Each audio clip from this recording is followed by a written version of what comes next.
گرچه من مسافرم با گناه تقدیرم، گرچه من مسافرم با گناه تقدیرم، از وطن فراریم در غم وطن میرم، از وطن فراریم در غم وطن میرم.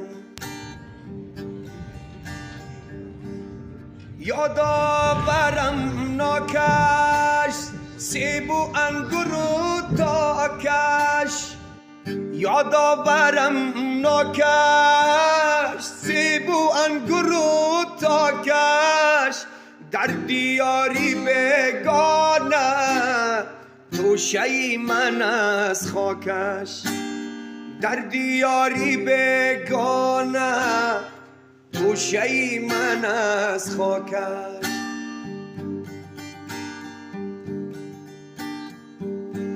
بلبلم چمن جویم هر زمان وطن گویم، بلبلم چمن جویم هر زمان وطن گویم، خاک مشک و بویش را من همیشه می بویم.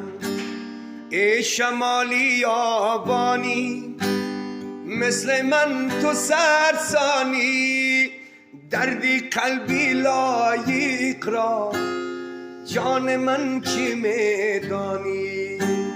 گرچه من مسافرم با گناه و تقدیرم، از وطن فراریم در غمی وطن میرم، از وطن فراریم در غمی وطن میرم.